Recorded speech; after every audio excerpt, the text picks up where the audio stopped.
Hello, welcome again to my channel.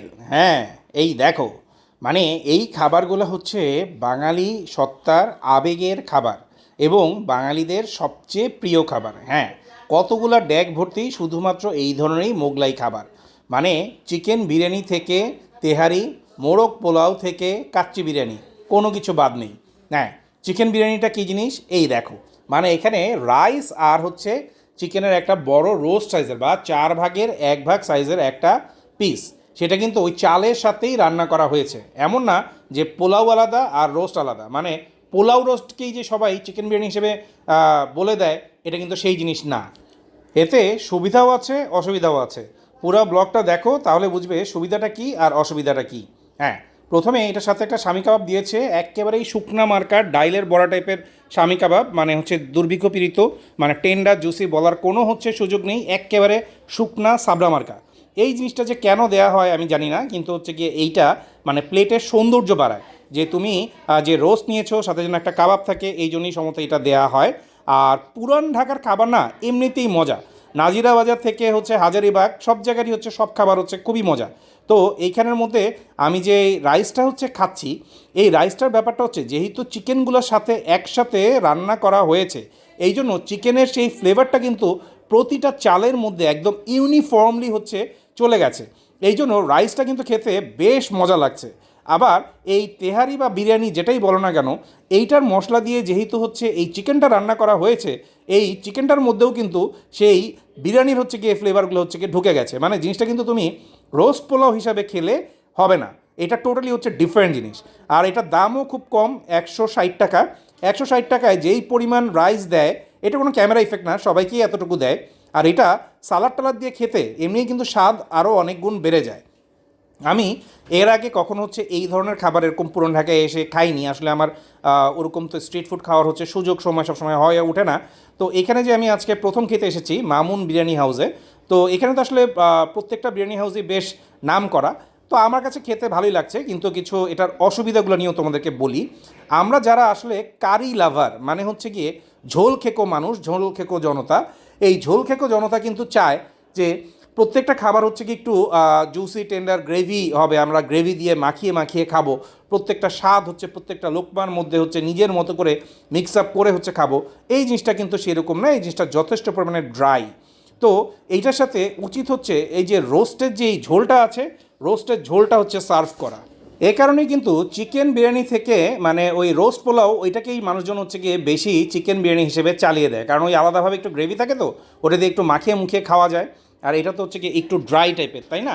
কিন্তু ফ্লেভারের কথা যদি বলো, হ্যাঁ, শুধু পোলাওর তো হচ্ছে পোলাওয়ের ফ্লেভার ছাড়া আর অন্য কোনো ফ্লেভার নাই, বা বড় জোর হচ্ছে একটু বেরেস্তা টেস্তা দেওয়া থাকলে বেরেস্তার ফ্লেভার। এইখানে কিন্তু একদম সব হচ্ছে চালের মধ্যে, মানে ভাতের মধ্যে, রাইসের মধ্যে একদম বিরিয়ানির স্মেল বলতে যেটা বোঝায় পুরোটা কিন্তু একদম মানে চাক্কুম চাক্কুম চাকডুম চাকডুমভাবে হচ্ছে গিয়ে চলে এসেছে। আবার এখানে যে চিকেন রোস্টের যে পিসটা বা চিকেনের যে পিসটা, এইটার মধ্যেও কিন্তু সেই বিরিয়ানির ফ্লেভারটা, মানে বিরিয়ানি ফ্লেভারের হচ্ছে গিয়ে রোস্ট, এটা তো একটু অন্যরকম হবেই নাকি। তো সব মিলিয়ে ঝিলিয়ে যদি আমি একটু বলি, মানে এটার সাথে যদি একটু বোরহানি নাও বা হচ্ছে একটু সালাদ দিয়েও যদি খাও, সালাদের রসটা দিয়েও যদি একটু খাও, মানে একটু যদি ভেজা ভেজা থাকে, তাহলে ওই ড্রাইনেসটা যদি একটু কম থাকে, তাহলে এটা অনায়াস হচ্ছে 10-এ 6-7 পেয়ে যাবে। কিন্তু এই ড্রাইনেসের জন্য হচ্ছে 6-এর বেশি দেয়া যাচ্ছে না আর কি আপাতত। পরবর্তীতে আরও কয়েকবার খেলে হচ্ছে গিয়ে বোঝা যাবে। আর এটার সাথে যে কাঁচামরিচ বা অন্য জিনিসগুলো যে খেলে এটা স্বাদ যে অনেক বাড়বে, লেবু চিপে নিলে স্বাদটা অনেক বাড়বে। আমার কাছে মনে হয় এমনিতেই এটা খুবই ফ্লেভারফুল একটা জিনিস। এটা মানে সালাদ দিয়ে খেতেই হচ্ছে আমার কাছে বেশি ভালো লাগছে। আর এখানে যে এই চিকেন রোস্টটা যে হচ্ছে গিয়ে দেখছো, এটার মধ্যে এটা আসলে সম্ভবত সোনালী মুরগি, মানে যে অনেক বেশি মুরগির পোর্শন বা অনেক বড় এরকম কিছু না। আমার কাছে যে জিনিসটা মনে হয়েছে সেটা তোমাদের সাথে একটু শেয়ার করি। সেটা হচ্ছে এই এক পিস চিকেন দিয়ে কিন্তু তোমার 1 প্লেট রাইস খাওয়া হবে না।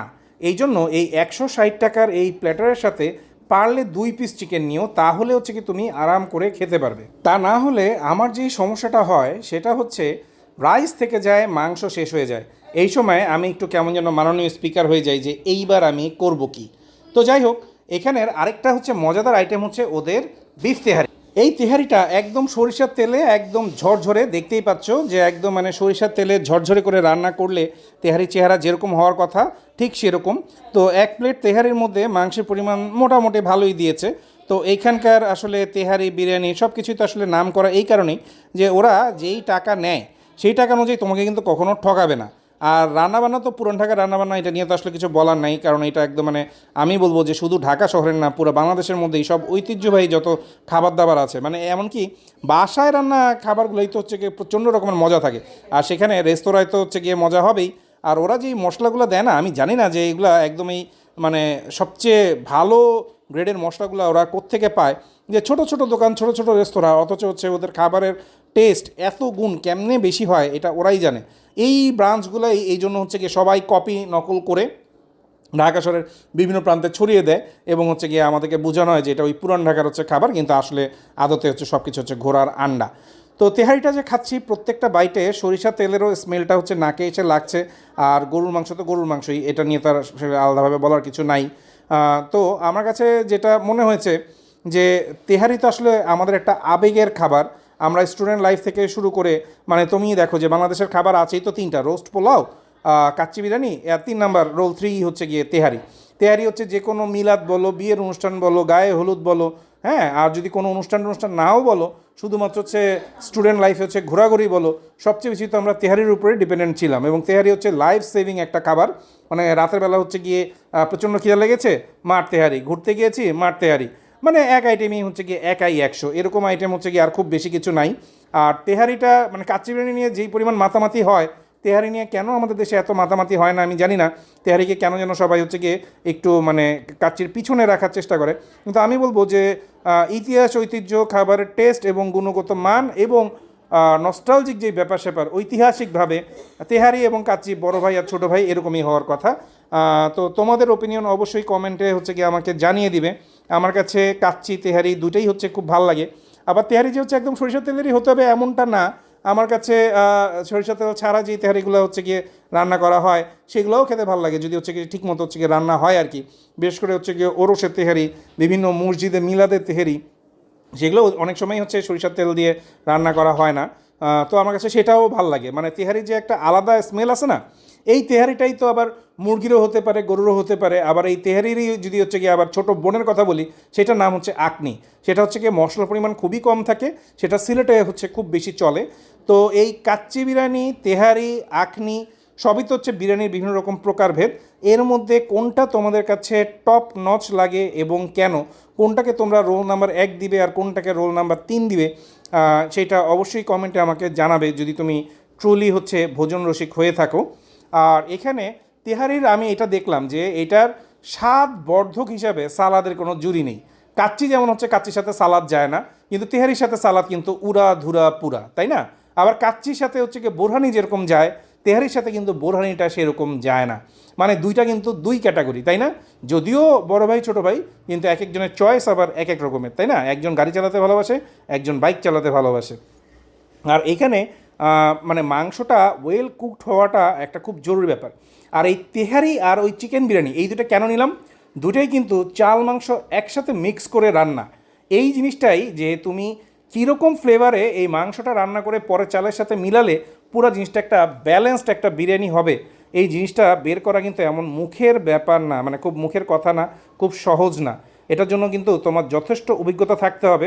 আমার কাছে না এই সরিষার তেলের স্মেলের থেকেও তেহারির মধ্যে যে কাঁচা মরিচের যে স্মেলটা থাকে না, ওইটা বেশি ভালো লাগে। মানে হচ্ছে অনেক বেশি হচ্ছে গিয়ে কাঁচামরিচ দেওয়া থাকবে, কিন্তু ভাঙা না, মানে ঝাল না, মানে শুধুমাত্র হচ্ছে গিয়ে কাঁচামরিচের হচ্ছে গিয়ে ফ্লেভারটা আসবে, এই জিনিসটা আমার কাছে বেশি ভালো লাগে। এবার খাবারের মান আর কোয়ান্টিটি নিয়ে যদি বলি, আমার মতো এরকম 100 কেজি ওজনের একটা মানুষ, সে 1 প্লেট হচ্ছে এই চিকেন বিরিয়ানি আর হচ্ছে গিয়ে তেহারি, এইটা খেতে যেয়েই হচ্ছে গিয়ে আমার অবস্থা শেষ। হ্যাঁ, আমি নিরুদ্দেশ। হ্যাঁ, মোটামুটি হচ্ছে খাচ্ছি, চেষ্টা করছি। ওই যে ছোটোবেলার যেই কথাগুলো শুনতাম যে ভাতডি রাখ মাংসটি খা, তো মাংস টাংস মোটামুটি হচ্ছে খেয়ে আগেই হচ্ছে সাবার করে ফেলছি, যেন হচ্ছে গিয়ে টাকায় কোনো লস না পড়ে। আর একটা জিনিস হচ্ছে, আমাদের উত্তরায় যেই তেহারি ঘর বা তেহারি যেই দোকান টোকানগুলো আছে, সেইগুলোর মধ্যে যেই পরিমাণ হচ্ছে তেহারি মানে যেই পরিমাণ দাম, সেখানের তুলনায় তো এখানে আসলে দাম খুবই চিপ। মানে আমার কাছে এই পুরান ঢাকায় আসলে মনে হয় যে পুরান ঢাকায় তো হচ্ছে গিয়ে ঘর ভাড়া কম, মানুষজনের বেতন কম, এরকম তো না। তারপরেও এইখানে খাবার দাবার এত অল্প টাকায় এত মজাদার কেমনে করা সম্ভব, যেটা আমাদের উত্তরায় সম্ভব না। তো যাই হোক, আজ এ পর্যন্তই। সবাই ভালো থাকবে।